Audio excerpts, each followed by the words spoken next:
Vous écoutez le grand débat, issu de l'épisode S1011 du podcast Faut pas pousser les ISO, diffusé le jeudi 29 mai 2025. Cette semaine, cette émission vous est présentée par Photo d'Enfer à Paris, la référence en photo sous-marine et terrestre du caisson à l'hybride. Nous sommes de retour dans Faut pas pousser les ISO avec Léo Lachaud de la boutique spécialisée Photo d'Enfer pour discuter de lumière et d'éclairage en photo et vidéo sous-marine.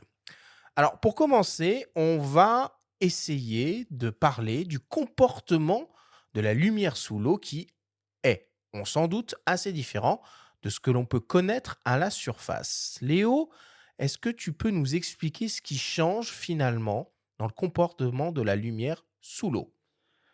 Tout? Alors, en fait, c'est assez simple.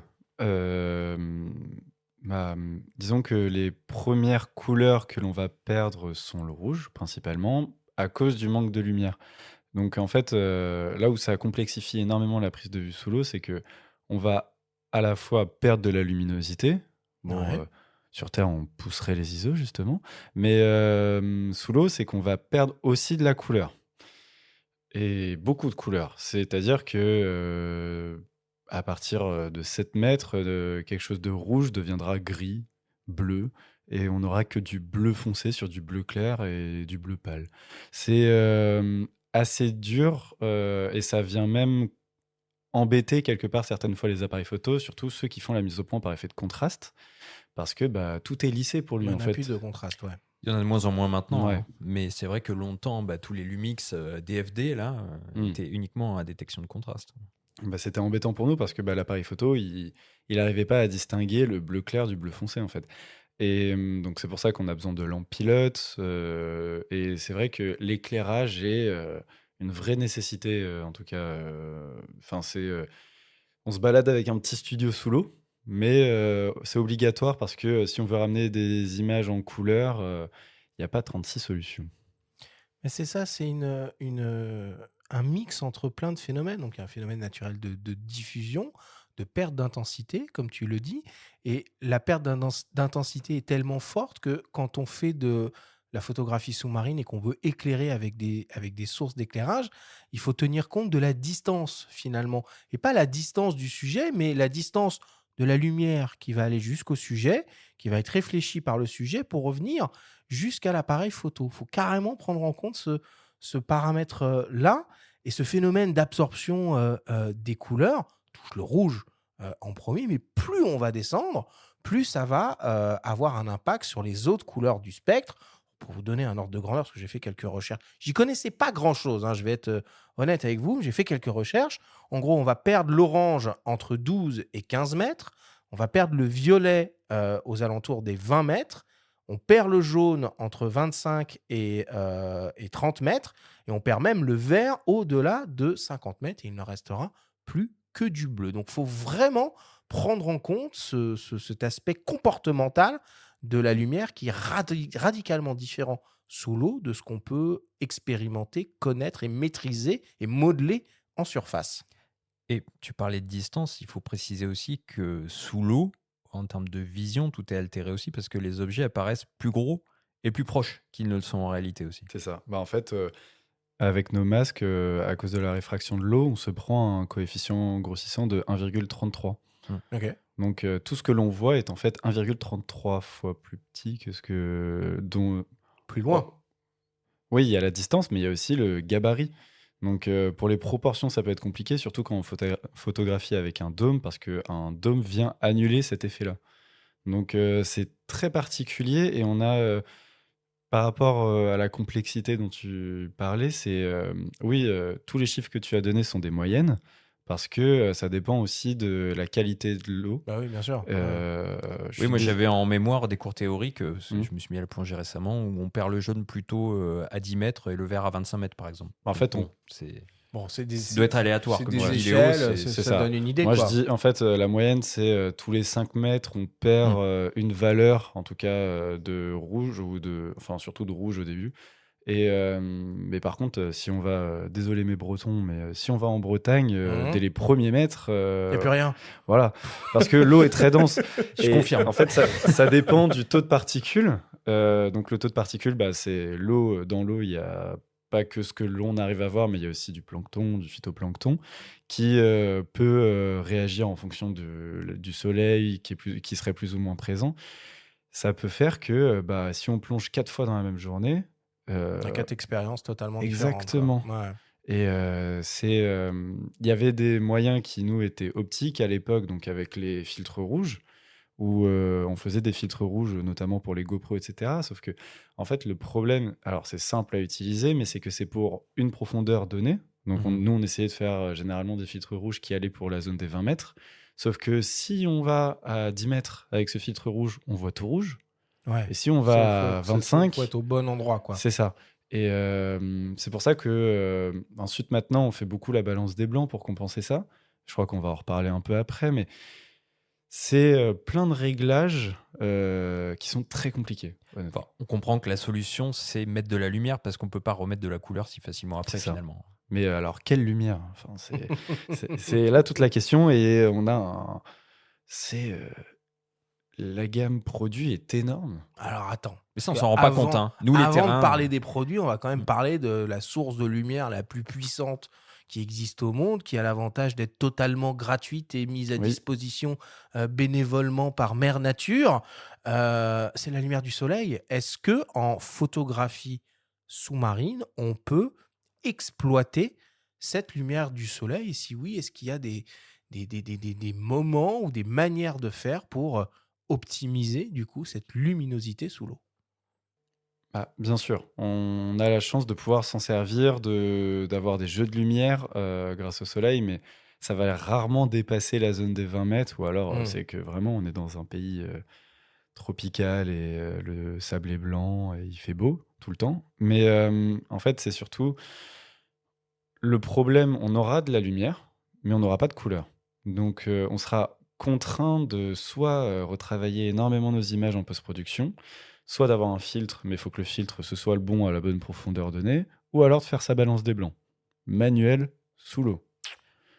Ou Et alors, ça peut être un parti pris. Là, je repense à tout le travail de Franck Séguin qu'on a reçu ici, hein, avec qui on a beaucoup parlé de photos sous-marines, et tous les portraits qu'il a fait de Guillaume Néry, avec les cachalots notamment. Bon, là, ils sont pas hyper profonds, mais c'est des images très bleues. Il y a une dominante tonale et c'est un parti pris. bien sûr, mais c'est vrai que si on veut conserver un minimum de couleurs, enfin, on a la chance sous l'eau d'avoir des coraux avec des couleurs incroyables. Le seul moyen aujourd'hui, c'est la balance des blancs ou l'éclairage. On n'a pas Hmm. trop le choix. Hmm. Si on sort de cet éclairage naturel, quel type d'éclairage artificiel on peut envisager utiliser sous l'eau? Bah, sous l'eau, ça va être principalement 2 grandes familles. En fait, on n'a rien inventé de particulier en soi. C'est comme sur Terre. Donc, on va avoir les photographes qui font des photos avec de la LED ou des photographes qui font de la photo avec des flashs. C'est comme en studio. Nous, en fait, on fait de la prise. Enfin, c'est un peu spécial. C'est comme si on emmenait un studio pour faire de la photographie animalière. Hmm. Mais on a soit le flash avec le tube éclair classique, euh, qui permettra parfois peut-être de figer un petit peu plus le sujet, ou alors on va avoir la LED qui a une colorimétrie peut-être plus sympa directement, sans forcément faire de la post-production. Puis tout le confort de la LED. Bah, c'est qu'on voit directement ce qu'on Hmm. fait comme type de prise de vue. On voit directement l'image apparaître éclairée aux bonnes couleurs, alors que le flash peut avoir un côté magique de je fais ma photo et en fait je découvre que ce poisson, moi je le voyais bleu, mais il est tout rouge. Est-ce qu'il y en a un qui a pris le pas sur l'autre ou qui, du moins, est peut-être plus accessible à la majorité ou à ceux qui vont se lancer? Alors pour les personnes qui débutent, la LED est plus facile, mais ça va dépendre des appareils qui accompagnent ces lampes, mais en ce moment, c'est beaucoup plus la LED de par la facilité et Hmm. aussi de par l'ouverture sur la vidéo. Parce qu'en flash, Eh on oui. est bloqué quelque part à faire que de la photo. Donc, mais on est content de voir arriver des lampes slash flash qui font désormais les deux. Hmm. Hmm. comme sur Terre finalement. Exactement. C'est quoi les sujets qui se prêtent, assez bien finalement à l'utilisation d'un éclairage artificiel sous l'eau pour qu'on puisse se projeter un peu? Donc la photo animalière, mais quel genre? La macro, le machin, C'est ça. quoi? Bah, c'est plutôt pour la macro parce qu'en fait, on va enfin, moi, je ensuite libre à chacun de faire ce qu'il souhaite, mais on recommande, en tout cas à la boutique, beaucoup plus de lumière continue pour, la prise de vue en macro, parce qu'on va avoir une colorimétrie d'image qui est plus sympa. On va avoir, alors là, je parle dans l'entrée de gamme, parce que sinon j'ai des phares, on a tout comme type de phare. Mais, quand on débute, en macro, on va avoir une facilité à utiliser de la lumière continue parce que, bah, c'est dur de faire des photos de sujets qui font que 1 centimètre, mais, surtout sous l'eau, mais, et de bien se stabiliser et Mais c'est cetera, ça, il mais faut déjà ouais. soi-même se stabiliser pour être à l'aise et ensuite être à l'aise avec le matériel, et pas trop bouger, pas déranger. Enfin, Mmh. On n'a c'est pas de trépied, hein. pas Donc, évident.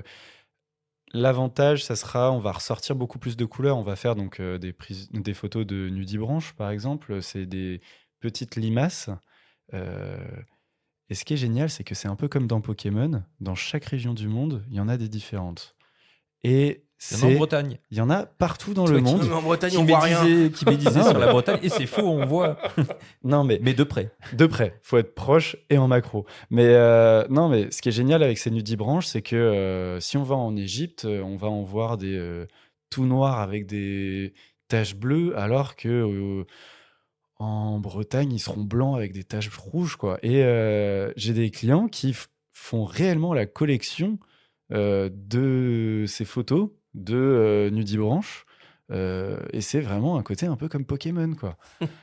Et alors qu'un flash, à l'inverse, sera plus adapté selon moi pour, du grand angle parce qu'on va venir figer le sujet.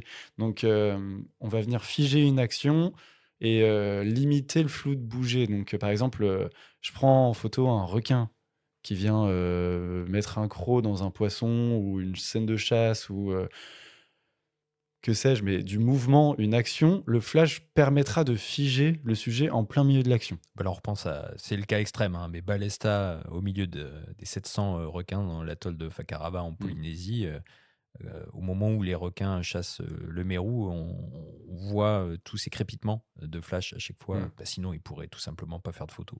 Bah, Mmh. ouais, et puis le flash permet aussi en technique photo d'aller, chercher, du millième de seconde, même sous l'eau. Donc, Mm. en fait, on a, des sujets, même si on est dans l'eau et qu'on a l'impression que c'est, un monde lent, ça peut s'accélérer en quelques secondes, ça peut aller très vite. Les sujets, ont une force, mais incroyable.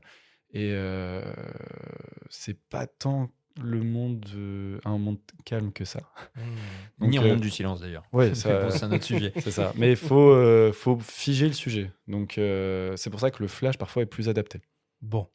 On l'a évoqué déjà un peu, cette notion de balance des blancs. Évidemment, on a ce phénomène d'absorption des couleurs avec la profondeur. On parle d'éclairage artificiel, donc on parle de, indice de rendu des couleurs dans le cas des LED, de température de couleur. Donc il y a un sujet de balance des blancs qui se pose et notamment au niveau de l'équilibre, couleur pour obtenir un rendu réaliste. On vous propose d'écouter le réalisateur Jacques Ballard nous sensibiliser à cette question. Entre 0 et 15 mètres de profondeur, très souvent la lumière, du soleil, sera suffisante. Après on peut utiliser des sources lumineuses pour venir finalement ramener plus de la couleur que de ramener vraiment, de la lumière en plus. Parce que du niveau lumineux, il y en a jusque finalement assez profond. Tu regardes les photos de Laurent Balesta, par exemple, lui, il photographie entre 100, 120, 140 mètres de fond même, et à ces profondeurs-là, il te reste à peu près 4 ou 5 de la lumière du jour, ce qui aujourd'hui, avec les appareils qu'on a, sont suffisants, en termes de niveau, si tu veux. Alors c'est vrai que moi j'utilise des lumières, LED par exemple, qui sont souvent équilibrées à 5 500 Kelvin, donc la température de la lumière du jour, du soleil. Et sauf que quand tu descends par exemple à 10 ou 12 mètres, 15 mètres de profondeur, finalement ta balance de blanc, l'équivalent du blanc à cette profondeur-là, elle se retrouve plus à 15 000 ou 20 000 Kelvin. Donc si tu allumes une lumière à 5 500 Kelvin, cette lumière-là, comparée au bleu qu'il y a autour, elle va te sembler hyper orange, presque rouge, et elle va te sembler, vachement, magenta parce que là aussi le magenta il est absorbé très vite par toute cette, profondeur, et donc du coup, on peut filtrer nos lampes qu'on amène, à ces profondeurs-là avec, des filtres qui sont d'ailleurs souvent faits pour. Chez Keldan, par exemple, ils ont des filtres qui sont étudiés en fonction de la profondeur à laquelle tu es.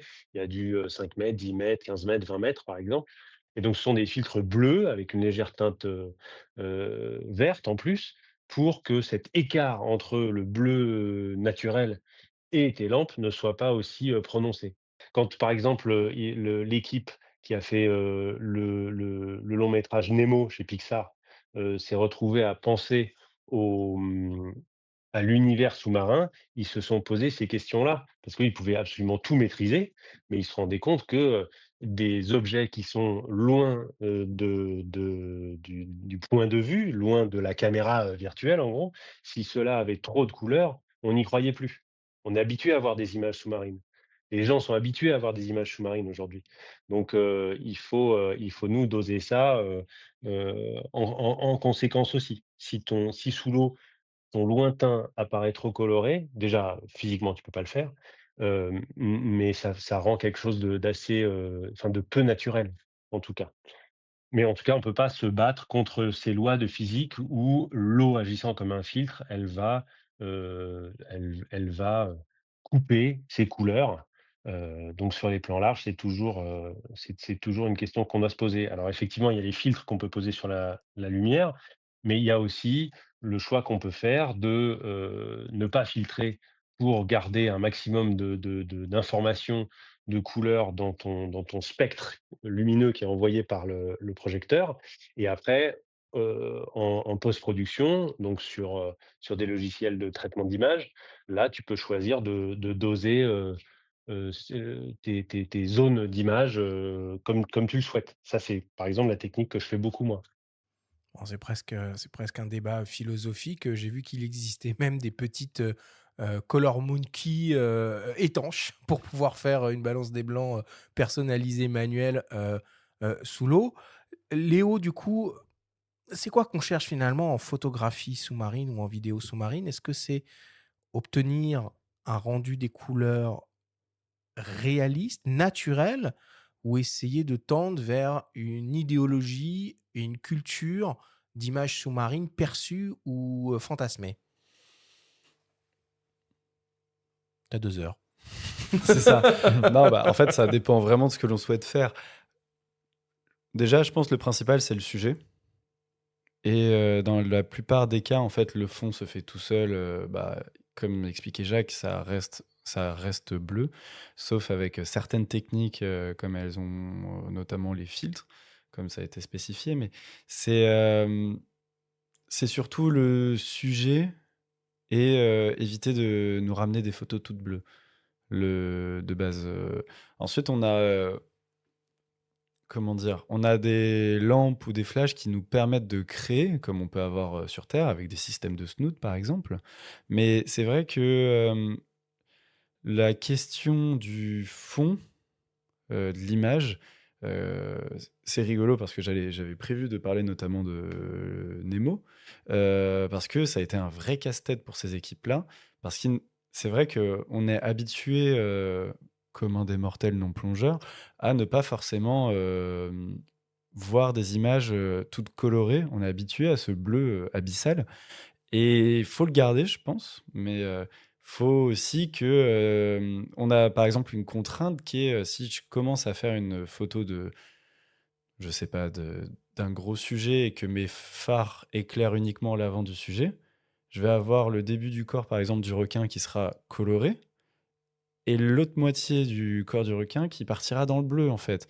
Donc c'est sûr qu'on est face, à des questions assez, techniques. On commence tout juste à avoir du matériel qui répond à ces contraintes, parce que pendant longtemps, bah, c'était comme ça, un point c'est tout, quoi.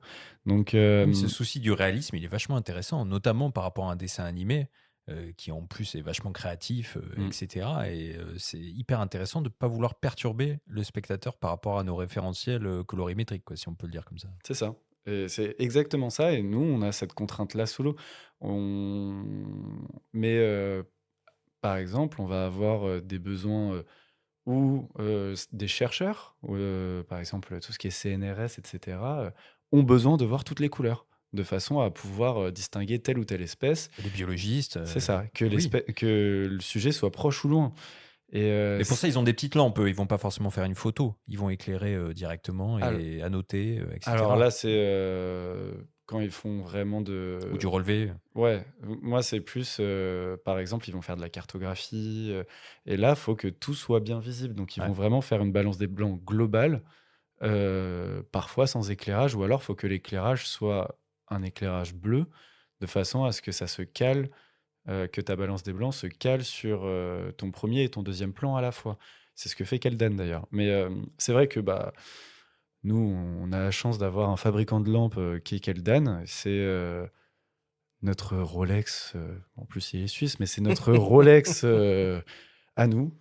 C'est des lampes, incroyables et c'est quelqu'un de très pointilleux et on ne peut pas ne pas en parler en fait. Bah oui, on va en parler. On va en parler. Mais ensuite on a d'autres gammes donc parce qu'un phare Keldan ça vaut minimum 1 500 € quand même. Enfin dans ces eaux-là en tout cas donc c'est sûr on est obligé d'avoir d'autres gammes, plus accessibles. Mais c'est vrai que pour les professionnels comme, bah, Jacques, Keldan est arrivé dans le marché depuis, honnêtement peu. J'ai pas la date exacte, mais ça fait de mémoire pas très longtemps, en tout cas, qu'ils se mettent à fond dans cette recherche, en tout cas, de cette histoire de bleu en fond d'arrière-plan et c'est des révolutions technologiques pour nous. Mais pour revenir à ce que tu me demandais, c'est vraiment propre à chacun, je dirais, si on veut conserver le bleu ou non et moi, je suis plutôt d'avis de le garder, quitte à même, le rendre, vraiment sombre, parce que ça se travaille même, d'un point de vue, sans parler de logiciel, ça se travaille avec, des techniques photo et mes photos, j'essaie de les travailler, avec un bleu très abyssal, en jouant sur ma vitesse. Mais, c'est vrai que, on peut, rendre une image grâce à nos technologies ou, des techniques photo, on peut avoir une impression que la photo a été faite à 150 mètres alors qu'on est à la surface, quoi. Mmh. Mmh. Alors, on va maintenant s'intéresser aux différentes solutions techniques qui existent pour mettre en place un éclairage artificiel sous l'eau. Je ne l'ai pas encore relevé, mais tu as utilisé à plusieurs reprises le terme de phare. Je pense qu'il y a un lien entre la marine et le terme de phare que nous, on pourra peut-être appeler torche C'est ça, oui. éventuellement. Mais quoi qu'il en soit, avant de choisir son matériel, il convient donc de définir le cahier des charges. Même si on peut appliquer la théorie du qui peut le plus, peut le moins, en matos sous-marin, le qui peut le plus, il peut quand même assez rapidement vider votre compte en banque. Avant de se lancer, Léo, dans la création de son setup, c'est important d'essayer de cadrer les besoins. On commence par le type de prise de vue, l'environnement de travail, les conditions de travail. C'est quoi les questions qu'il faut qu'on se pose? Ah, la première question, c'est, est-ce que l'on va faire que de la photo ou que de la vidéo ou un peu des 2. Ensuite, on va avoir, bah, comme tu disais, l'environnement. Nos clients ou et professionnels qui viennent nous voir, pour des questions d'éclairage, c'est, avec la contrainte de: «Je voyage à tel endroit, je vais voir tel type d'espèce» ou, Dans tel type d'eau, à tel type de exactement. profondeur. C'est ça, et que c'est comme ça qu'en fait, on arrive à avoir un effet entonnoir et trouver le bon produit parce que le choix est très large quand même. C'est pour ça qu'on invite, au maximum, les utilisateurs à nous appeler, à venir à la boutique, se déplacer parce que c'est, quasiment du sur mesure à chaque fois. Enfin, c'est, vraiment en fonction des besoins de chacun et c'est vraiment, bah, comme je disais, quel type de prise de vue, photo, vidéo, l'environnement et la typologie de plongée donc ça, par rapport à ce que tu disais, la profondeur, La durée? la la durée va pas vraiment jouer en tout cas sur l'éclairage, mais ça va être, bah, voilà, je plonge pour aller voir du gros, donc de grosses espèces, que ça soit des requins et cetera, ça sera pas les mêmes conditions que, si on me dit: «Bah, en fait, je vais, aux Philippines et je vais faire, bon, la plus grosse bête que je vais photographier fera 5 centimètres. C'est vraiment on va jouer plutôt là-dessus et ça sera plus on va répondre à un besoin, qu'est le voyage, parce que c'est le but, c'est quand on plonge, c'est de plonger, à l'autre bout du monde, Ah, c'est de l'exploration, de exactement. toute façon. On C'est comme est une rando, mais c'est c'est sous l'eau. ça et du coup, bah, ça va être en fonction de là où on plonge et ce que l'on va voir. Mais Mmh. est-ce que ça vaut pas plus le coup pour certains cas, de passer par la location? Est-ce que c'est quelque chose que tu fais aussi pour l'éclairage? Ouais, on fait de la location beaucoup plus pour les professionnels parce que c'est sur des courtes durées généralement, mais le problème sur une location, c'est que, quand le client vient louer du matériel, même si c'est que pour une journée potentiellement d'utilisation, il fait, Ouais. peut-être 2 semaines de Bah, voyage. ouais, c'est ça. Donc en fait, Ça va lui coûter hyper cher, c'est quoi. ça, donc même si ça reste financièrement plus intéressant, sur du one shot, sur le long terme, bah, si, il dépense, un tiers du prix, dans de la location alors qu'il pourrait se l'acheter, autant se l'acheter, je pense. Mais ensuite, c'est propre à chacun, mais c'est vraiment dur de trouver, le bon Mmh. éclairage Ouais. et surtout que, c'est rare de bon, on en a, mais quand on voyage pour faire de la plongée, on va rarement 5 fois d'affilée au même Mais endroit. oui, Mais évidemment. là, si concrètement on te dit demain: «Tiens, on part, en mer Rouge, au large de l'Égypte, Mmh. puis on va voir à la fois du gros», comme tu disais, et faire un petit peu de macro, il y a pas une solution quand même d'éclairage un petit peu, polyvalente, tu vois? Sans Ça aller sur ça les extrêmes? arrive, ça arrive. On commence à avoir, des phares, enfin, torches ou flash en même temps à des prix, restant raisonnables sans forcément dépasser au moins les 1 000 € et on commence à avoir ce type de matériel, sauf que il y a, comment dire? On est obligé de faire des compromis malgré, le fait que ça fasse un peu de tout, cette technologie coûte cher, en fait, donc faire à la fois de la lampe et du flash, c'est technologiquement, ça coûte cher. On peut pas, par exemple, mettre un mode TTL dedans et d'ailleurs le TTL sous l'eau, faut qu'on en parle. C'est, un aussi, toute une grande question, mais c'est vrai que en fait, ces phares flash, par exemple, ils seront, malheureusement donc avec, de la multi-LED, avec plein de LED, sauf que, avoir plusieurs sources lumineuses, même si elles viennent de la même lampe, en fait, on va avoir une ombre, derrière qui sera un peu floutée. Mmh. Alors que si on a une pastille LED, donc une mono LED, on va avoir une ombre qui sera bien nette, comme, sur Terre avec le soleil. On n'a qu'un soleil à ce que je sache. Donc oui, je dirais, pour répondre à ta question, en mer Rouge, moi je serais plutôt, team, lampe parce que en fait, les sujets que tu vas enfin, ce qui est hyper enrichissant pour nous, c'est qu'on apprend des témoignages de nos clients et enfin beaucoup des retours d'expérience et on doit connaître un peu toutes les régions du monde et ce qu'on peut y trouver. Mais par exemple, en mer Rouge, dans le sud de la mer Rouge, on va avoir un petit peu de gros, mais pas énormément et ça sera beaucoup plus, des espèces qui feront, la taille d'une table à la limite, si c'est vraiment très, gros. Mais ça sera plutôt de la macro, beaucoup de couleurs, donc naturellement, j'irai vers de la LED. Et en mer Rouge aussi, ce qu'il y a, c'est que quand on voit du très gros, c'est plutôt dans le nord de la mer Rouge, et c'est par exemple, les bancs de requins-marteaux, enfin, c'est assez impressionnant, mais nos petites lampes, on n'a pas de soleil dans la poche, elles vont pas tout éclairer, elles vont pas éclairer les 5 requins, qui sont à 2 3 mètres. Dans ce cas-là, on éteint et on fait la balance des blancs. Tu finis noir et blanc. C'est ça, avec du monochrome, mais non, voilà, ça dépend vraiment de la typologie sur place. Bon. Alors, même si on pourrait penser aujourd'hui, hein, finalement, que la LED s'impose aussi bien pour des prises de vue photo que vidéo, il y a certains photographes qui continuent toujours de travailler avec le flash électronique. On écoute l'un d'eux, le photographe Greg Lecoeur, nous en parler. Alors pour, la photographie sous-marine, il y a différents types d'éclairage. On peut utiliser soit la lumière, naturelle, soit la lumière artificielle, qu'on va utiliser, donc soit des phares, soit des flashs. Moi pour ma part, j'essaie de faire un mix un petit peu entre la lumière naturelle et la lumière artificielle.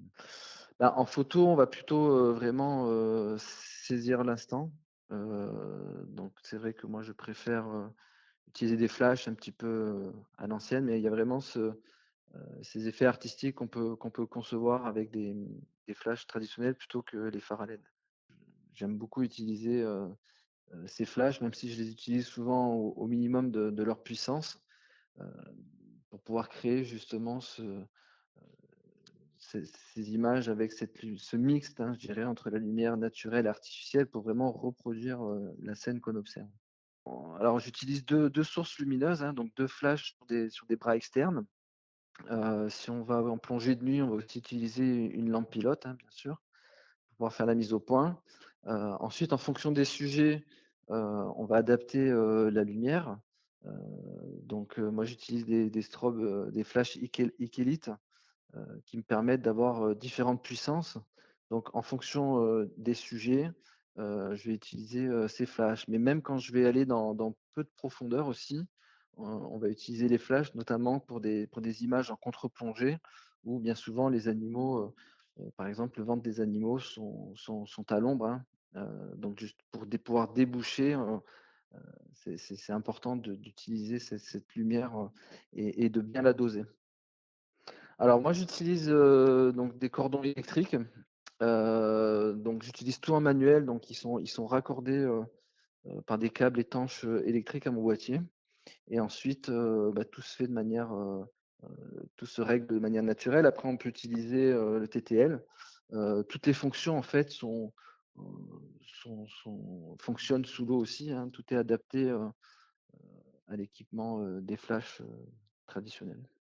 Mais ce qu'il faut, c'est voilà, c'est bien comprendre l'orientation, des flashs, comment placer ces flashs et de pratiquer pour mieux comprendre. Moi, j'ai appris la photographie en tant qu'autodidacte, donc j'ai passé beaucoup de temps dans l'eau à faire des tests, à faire, voilà, des images en positionnant mes flashs, dans différentes, positions qui m'ont aussi apporté, un plus en termes artistiques, hein. On peut placer ces flashs, sur les côtés, mais on peut aussi les placer, au-dessus du caisson, heu, voilà pour pouvoir profuser des sources lumineuses, différentes qui vont mettre en avant, le sujet ou, un environnement. Bon, allez, on rentre dans le dur du dur. Avantages et inconvénients à travailler au flash sous l'eau. Pour moi, le flash va vraiment avoir des couleurs un peu trop blanches. Des fois, on est obligé, souvent de rajouter des diffuseurs, ou des filtres de couleurs pour, avoir des couleurs un petit peu plus chaudes. Mais, je suis comme Greg, donc je suis, un petit peu plus un photographe au flash en ce qui me concerne. Mais, l'avantage, c'est, qu'on garde ce côté magique de la photo, en tout cas pour, les puristes. C'est-à-dire, je découvre qu'en fait, la crevette que je suis en train de prendre en photo, elle est violette.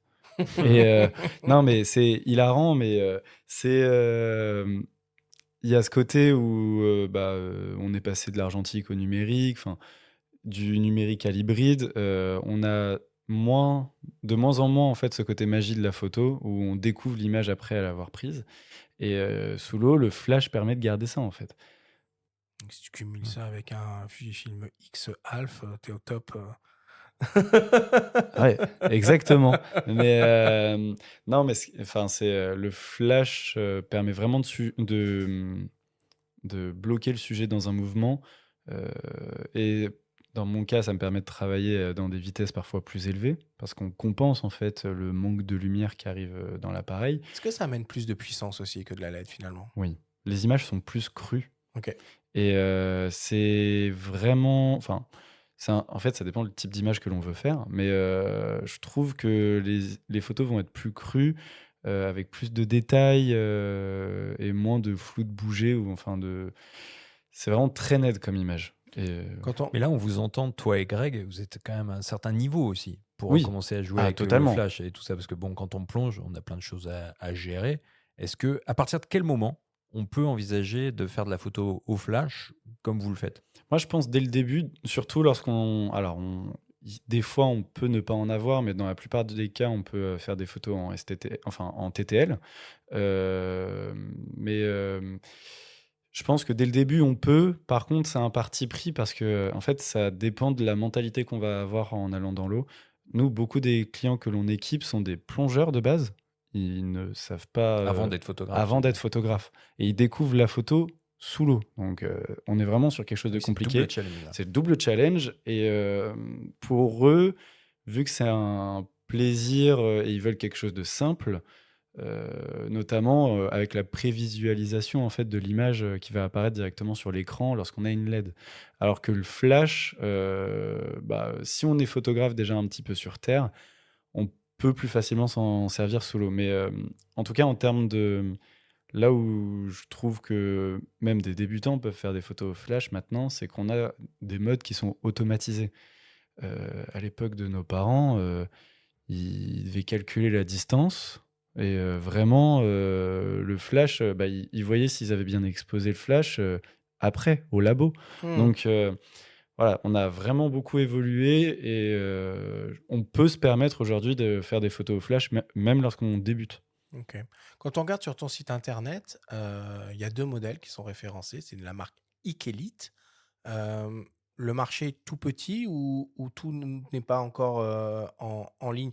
Il y a un modèle qui s'appelle le DS51 dont la torche vaut à peu près 500 euros. Mmh. Il y a un modèle un peu plus haut de gamme. Tu pourras peut-être nous expliquer un peu Ouais. la différence entre les deux, qui est la DS160 Mark II, qui elle est à 1100 euros. C'est pas des petits budgets quand même pour des Non, torches. c'est Ça. pas. Mais déjà, la photo, et encore plus la photo sous-marine, on n'est pas forcément sur des petits budgets lorsqu'on rentre vraiment dans le dur. Mais ce qui va faire la différence, ça peut être le type d'autonomie. Donc, Et tout ça fonctionne sur batterie, c'est ça, naturellement. exactement. En fait, le DS51, le plus petit de la gamme chez Ikelite, lui fonctionne sur pile rechargeable, enfin pile ou pile rechargeable, alors que le DS160 ou même ils ont un DS230 aussi qui est encore plus gros, lui fonctionne sur batterie, qui est une batterie étanche, qui est amovible. Donc on a vraiment, c'est une autre gamme, c'est une intensité. Alors j'ai découvert ça récemment en parlant avec Alain Quintin de chez MMF, ceux qui importent Godox en France. Nous, on est sur de vieilles méthodes de calcul de la lumière. On est encore sur les nombres guides. Ben oui, en flash, ouais. C'est ça. Alors qu'aujourd'hui, on est plus sur du watt en photo terrestre. Et on a des flashs qui, pour le gabarit, sont très, très puissants en raison du manque de lumière et du fait que l'eau absorbe très rapidement la lumière. Mon flash, par exemple le DS160, qui vaut 1000 euros, je mets un coup de flash, je n'éclaire rien au-delà de 3 mètres. Ah ouais, c'est ça. Parce que l'eau absorbe très rapidement. Et quelle incidence sur l'autonomie du coup? Parce que plus tu vas mettre de puissance, plus tu vas avoir besoin d'autonomie. Est-ce que tu dois être rationnel ou est-ce que tu peux y aller et balancer des coups de On a flash autant que tu Combien veux? d'éclairs par charge à full patate? Je dirais à full, je dirais 300 photos. Ah oui, c'est Voilà, quand même quand même. beaucoup. Oui, c'est Ouais, beaucoup. c'est bien. Mais si on veut, mais on peut pas forcément faire énormément de rafales, sauf sur c'est le DS160, c'est un des rares qui permet de le faire. Oui, le temps de recyclage qui Voilà, peut être un peu parce long. que en fait, on a, pardon, le temps de recyclage est vraiment réduit parce que on a disons qu'on envoie énormément d'intensité avec quelque chose de très compact. Certes, on a l'eau en guise de liquide de refroidissement, mais sur Terre, l'équivalent de mon entrée de gamme, par exemple en LED, qui vaut, c'est la Smart Focus de chez Wifine qui fait à peu près 2500 lumens. Elle est plus puissante qu'une grosse lampe qu'on peut utiliser dans certains studios et qui sera vraiment grosse parce que faut qu'elle ait des trous pour ventiler et pour éviter de surchauffer. Donc, et puis même, on voyage, donc ça veut dire qu'on a aussi le poids des bagages. Donc, il faut que ça soit léger, mais avec une certaine autonomie quand même. Il faut rationaliser. Et c'est vrai que on a aujourd'hui, on a la chance d'avoir des batteries qui tiennent beaucoup mieux la route, alors que nos parents, ils plongeaient avec une batterie qui s'attachait dans le dos. C'était des batteries qui pesaient 3 kilos et reliées à un Ouais, ça fait câble. un bon lestage. C'est ça. Ça me rappelle les flash Quantum, tu sais, les Ouais, trucs exactement la même en chose. déporté, là. En fait, on avait une sorte de mini Ouais, générateur, c'est quoi. ça, ouais. Donc c'est un autre niveau. Et pareil, la technologie avance. Donc Greg reste sur l'ancienne technologie qui est les câbles électroniques, mais on a la chance d'avoir des fibres optiques qui communiquent l'information lumineuse du flash interne de l'appareil photo au flash externe. Et le flash externe, aujourd'hui, est capable de se dire, bon, bah voilà, le petit flash là en bas, il a envoyé tant de lumière, je vais envoyer tant de lumière parce qu'il a besoin de ça. Donc on est sur une grosse avancée technologique et ça nous aide, ça rend tout plus léger dans les bagages et plus performant, quoi. Bon, voilà pour le flash. Maintenant, on va s'intéresser à la LED, aux torches LED ou aux phares LED, comme ils s'appellent dans cet univers de la photo sous-marine. C'est un domaine qui est assez vaste avec beaucoup d'acteurs et on vous propose d'écouter du coup le témoignage de Daniel Keller de la société Keldan, dont on a parlé plusieurs fois depuis le début de cette émission. Il nous parle de son modèle phare, le 8XR ambiant. Il y a quelques années, on a introduit des filtres ambient qui simulent, ce sont des filtres bleus, et si on met les filtres bleus sur les phares, ça simule le spectre de lumière comme si on est sous l'eau. C'est pour adapter les phares à la lumière ambiante. Et il y a 2 ans environ, on a introduit un phare spécial. Le modèle s'appelle 8XR Ambient. Et Ambient veut dire qu'on n'a plus besoin d'un filtre externe car on a trouvé un fabricant de LED qui nous fait un LED à nos spécifications et cette LED produit exactement la même lumière comme si on a un LED blanc avec un filtre bleu. C'est-à-dire que ce LED n'a plus besoin d'un filtre et le problème avec le filtre, c'est que le filtre absorbe quasiment la moitié de l'intensité.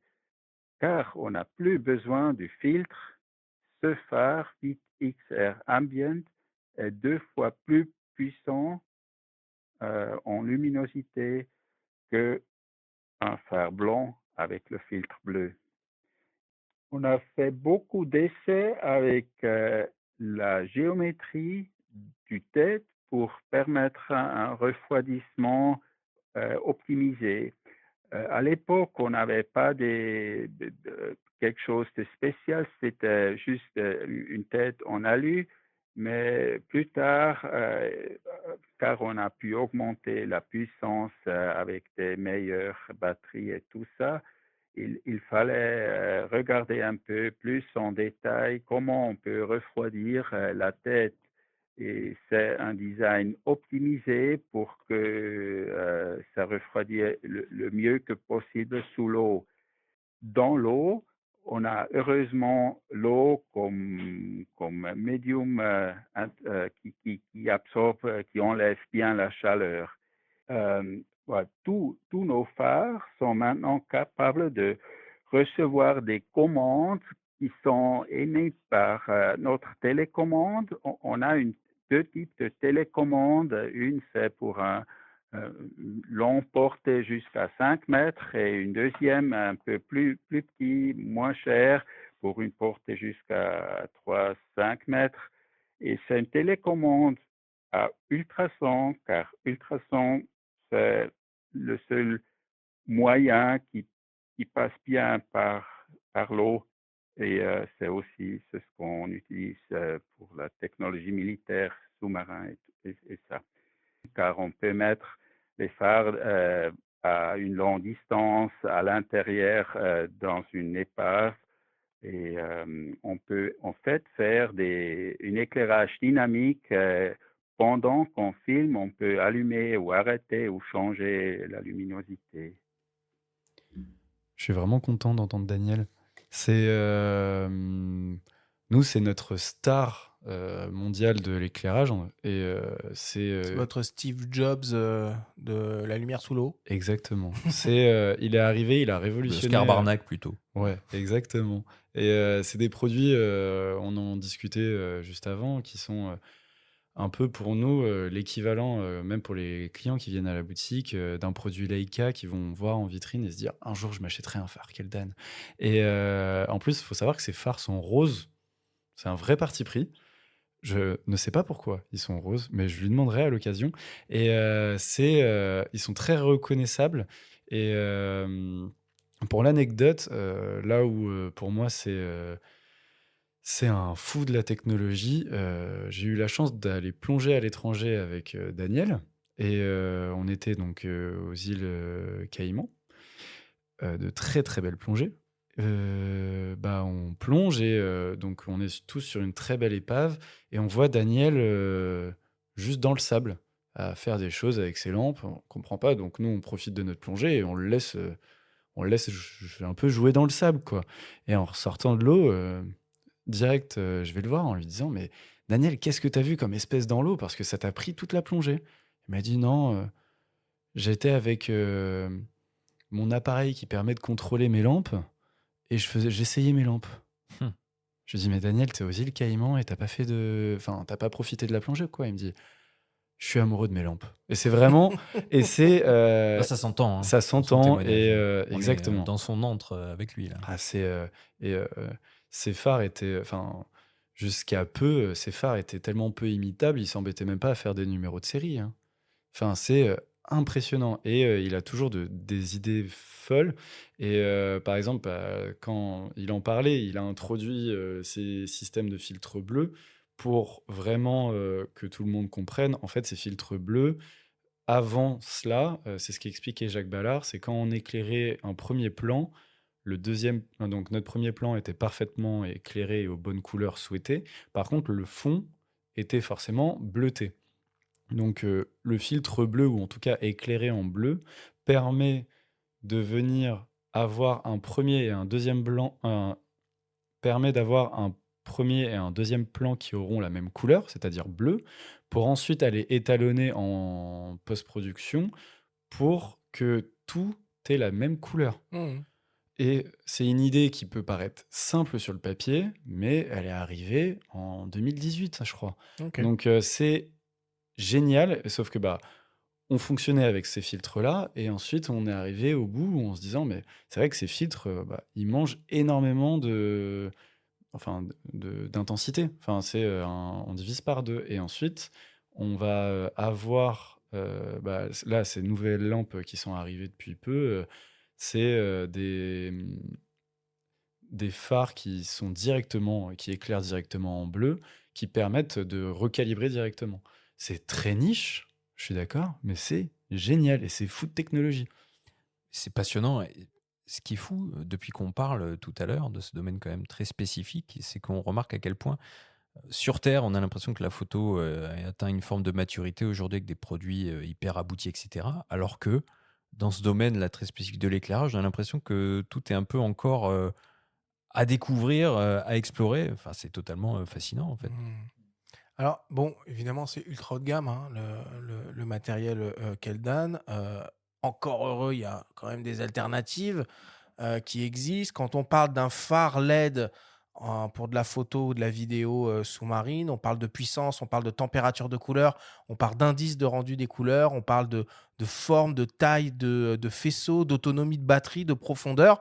Est-ce que tu peux nous faire une petite montée en gamme en s'appuyant sur ces caractéristiques techniques pour qu'on voit un peu quel budget envisager en fonction de ce qu'on aimerait pouvoir réussir à faire? Bah, déjà, avant, on avait, comment ça s'appelle enfin, pour qu'on se rende compte de l'avancée, même, au niveau, du prix, les phares, quand j'ai commencé à travailler avec mes parents, après l'école, donc quand je sortais des cours et que j'allais, travailler avec mes parents, je sais pas, vers 2013-2015, un phare qui faisait même pas 1000 lumens, c'était, 800-900 €. Aujourd'hui, nos entrées de gamme font 2500 lumens pour 350 €. OK. Ça, ça donne quand même la tendance. On a la chance d'avoir Wi-Fi, qui est un des fabricants majeurs aujourd'hui, qui ratisse large, à des prix abordables, qui va permettre d'avoir, que ça soit des phares d'explo ou des phares de photo vidéo, on va avoir, des choses qui vont aller des, 300 à 800 €. Hem, Les autres marques à part WeFine aujourd'hui sont, pour moi de la niche. On avait, avant, Light Emotion qui s'appelait aussi Sola, mais qui a fermé récemment depuis le début de Ok. cette année et qui était en fait le concurrent, De quelle dame? de De WeFine. Wi-Fi plutôt. Ouais Ouais. et ensuite il existe, des, phares, très, qui valent moins cher, hein, que du WeFine. C'est un choix de notre part de garder un niveau d'exigence sur la qualité des produits, surtout quand ce sont des batteries lithium à l'intérieur. J'insiste, surtout quand ce sont des batteries lithium à l'intérieur parce que, il y a des cas de batteries qui prennent feu, qui explosent, qui voilà, ça peut être très dangereux. Ça reste des produits, chimiques à l'intérieur qui, peuvent être, s'ils sont mal dosés, très peu contrôlables et tous nos phares passent enfin toutes nos marques de phares passent, des contrôles, que ce soit nous en interne, ou avec, bah, des spécialistes, de façon à éviter tout problème. C'est il y a du plus entrée de gamme que l'on ne fait pas, j'ai, des anecdotes de clients, en Égypte dont le bateau a brûlé à cause de ça. Enfin, c'est vraiment très ça peut être très dangereux et c'est pas pour rien que c'est très limité dans les avions. Donc nous, on fait attention à ce que l'on vend. Donc on a, WeFine sur l'entrée de gamme et principalement Keldan sur le plus haut de gamme. Et tu Heu, assures un SAV là-dessus, oui. via WeFine? Ouais. Ouais, ensuite, nous, nos SAV sont principalement malheureusement, des problèmes quand je dis de batterie, c'est comme notre vieux téléphone, si je le laisse dans un placard pendant 6 mois, et que j'oublie de le recharger, bah, la batterie meurt et vu que nos clients voyagent, je leur souhaite de voyager plus régulièrement, mais la plupart voyagent une fois ou 2 fois par an pour faire de la plongée, bah, entre chaque voyage plongée, ils oublient de recharger les batteries.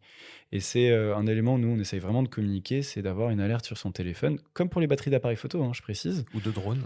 ou de drone, de recharger régulièrement ses batteries.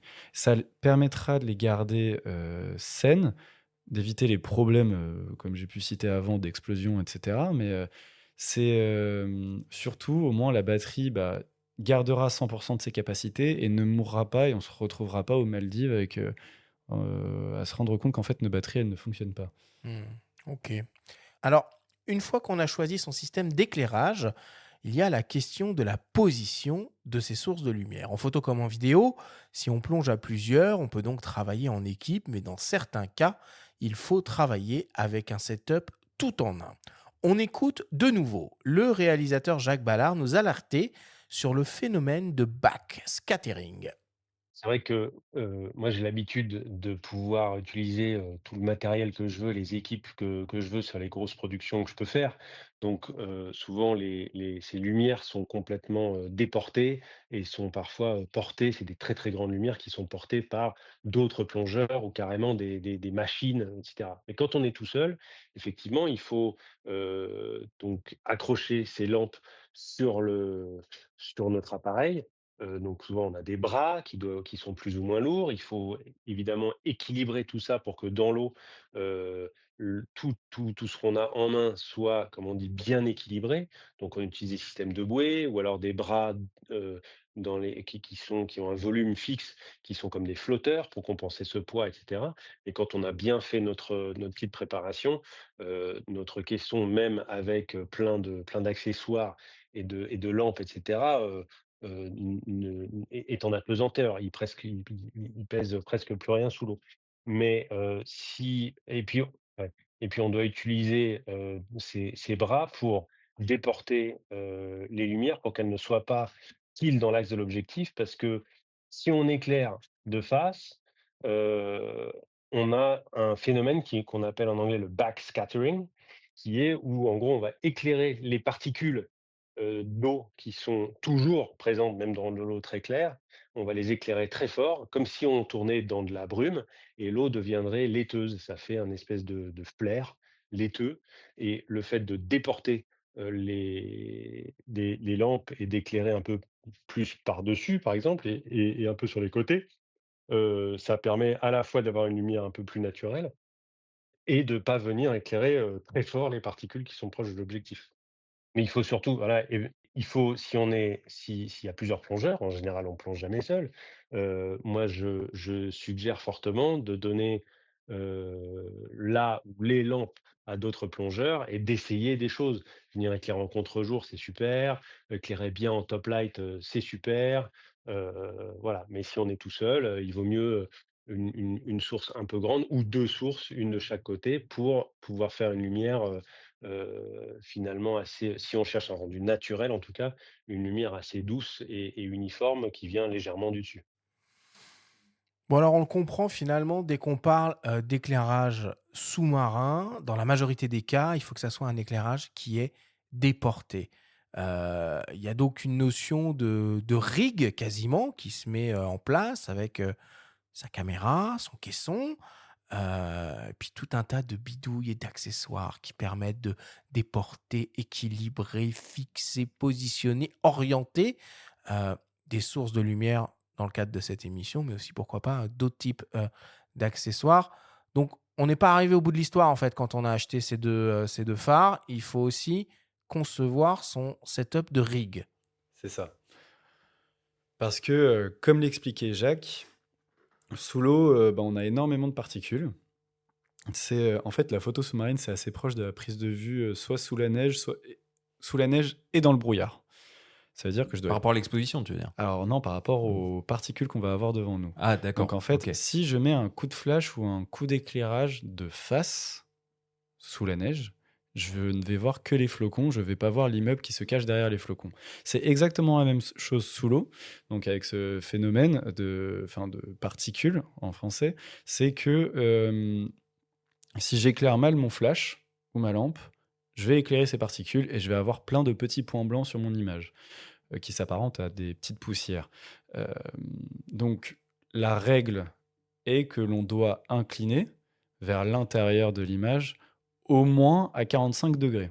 Ça, c'est la règle de base. Sinon, on va se retrouver à éclairer de face potentiellement les particules et elles vont tout apparaître. Euh, ensuite, de quel côté ça vient, du dessous, du...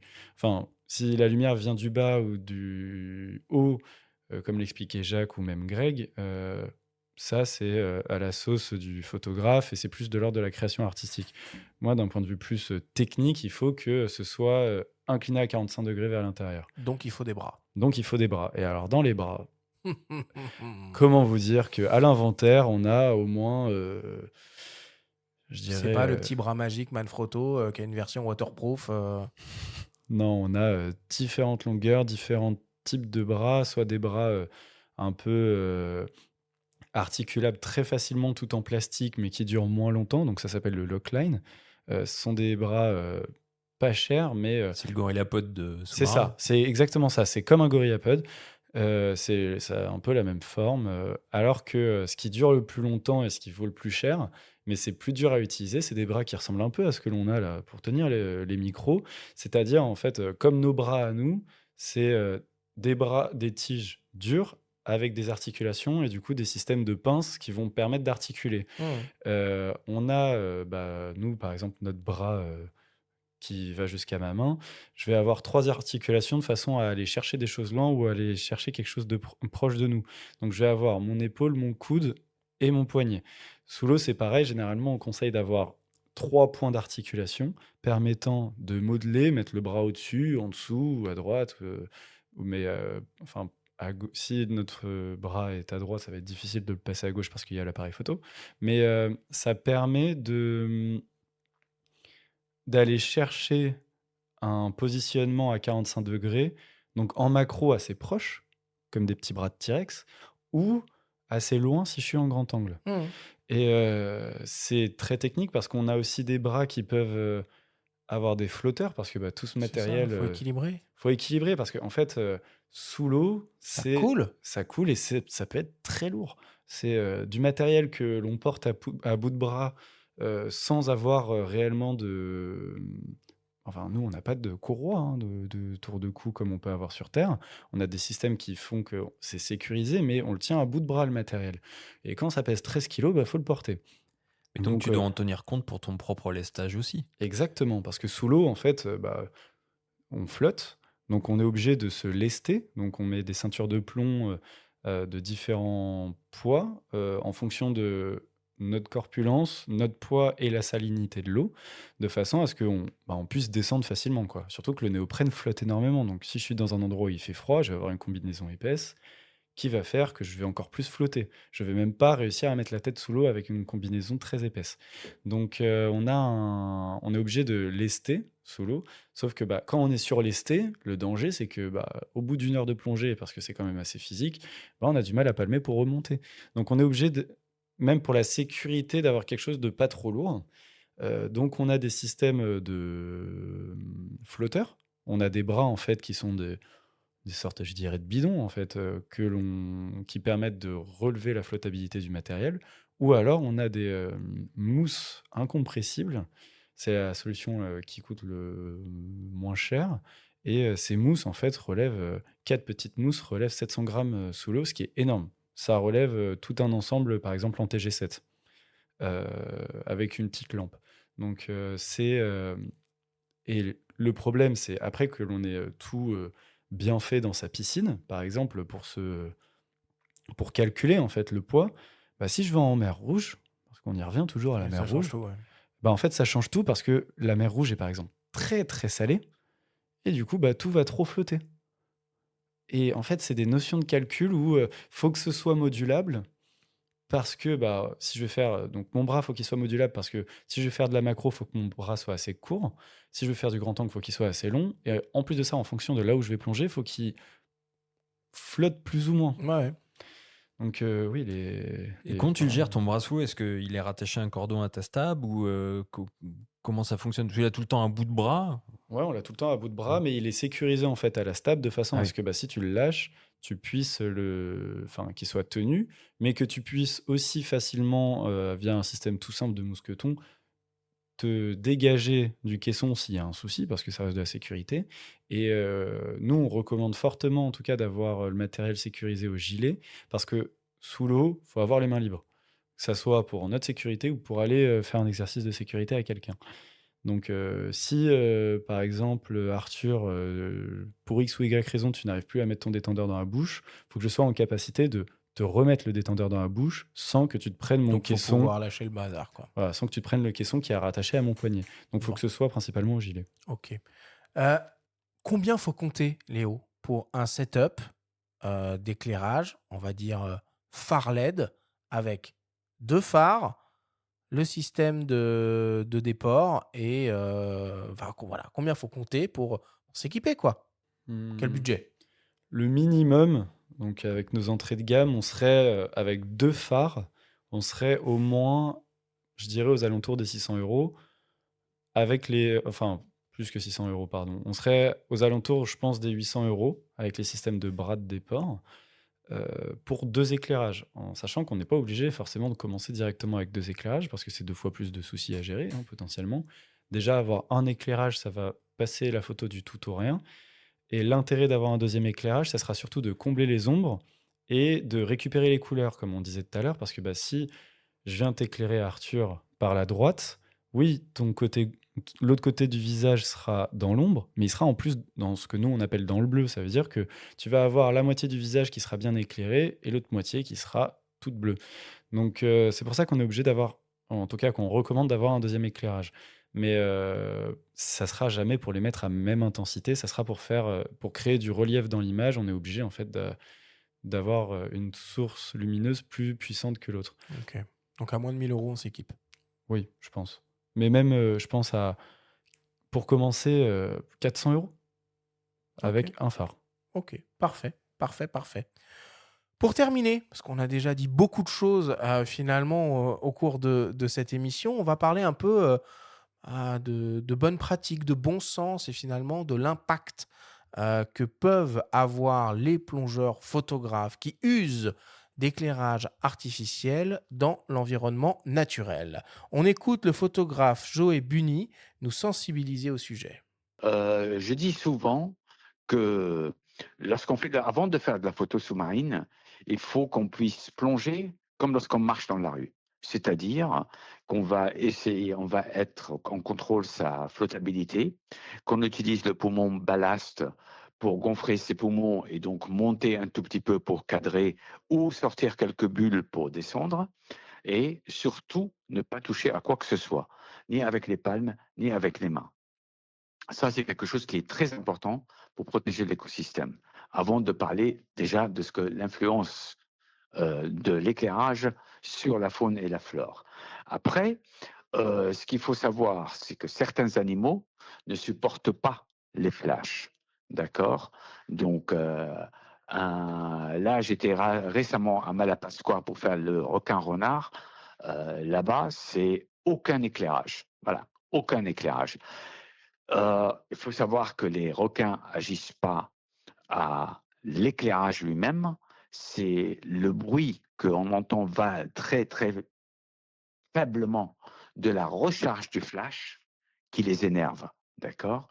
Les LED sont beaucoup plus nocifs, en fait, pour la faune sous-marine que les flashs. Ça, c'est sûr, on le sait. Donc, à partir d'un certain moment, si on peut éviter de travailler avec des éclairages sur certains animaux ou diminuer au maximum, c'est quand même beaucoup mieux. D'accord. C'est ce que moi je conseille, hein. Et lorsque je travaille en surface, j'utilise jamais mes flashs, hein. Et c'est tellement plus facile, hein, et plus agréable, et on est beaucoup plus léger, et on respecte la nature. Bon, c'est ça peut-être le mot de la fin, Léo. Oui, il existe des solutions d'éclairage artificiel qu'on peut emmener sous l'eau. Et non, il ne faut pas systématiquement les utiliser pour ne pas déranger au maximum la faune marine. Voilà, à utiliser avec Parcimonie. parcimonie. Exactement, parce que ça peut abîmer leur rétine aussi. Et c'est pour ça que, quelque part, au fond de moi, je suis un peu content, même au grand désarroi de mes clients, que on puisse pas faire tant de rafales que ça sous l'eau. Parce qu'au moins, je me dis, le petit poisson, il se prend pas 10 coups de flash au visage à la seconde. Donc, je suis content que la technologie bloque là-dessus pour préserver au maximum les espèces, en sachant que on a arrêté d'importer certaines lampes parce qu'elles étaient aux batteries de test de très bonnes lampes, mais nocives pour les animaux. Oui, puis de toute façon, il faut d'abord peut-être un conseil qu'on pourrait donner, connaître aussi les fondamentaux de la plongée pour ne pas être un danger pour des coraux. Je sais pas, à un moment, ne pas arriver à se stabiliser, vouloir faire une photo, toucher les coraux dans tous les sens, c'est Ouais. peut-être un préalable aussi quand même. Bah, t'as totalement raison. En fait, sous l'eau, on n'a rien le droit de toucher parce que le fait de toucher un corail, ça peut le tuer. Toucher la carapace de la tortue, ça lui fait développer de mémoire une sorte de mini-cancer. Enfin, il y a tout un tas de choses que l'on ne doit pas faire. Et c'est vrai que ce que tu dis est vrai. C'est déjà pour ne pas plonger. Enfin, faut savoir plonger déjà pour préserver les espèces, mais aussi pour se préserver soi, parce que c'est tellement un milieu dangereux. Oui, il faut savoir plonger un minimum. Allez, ce sera le mot de la fin. Merci beaucoup, Léo, pour toutes tes Avec grand plaisir, explications. merci beaucoup.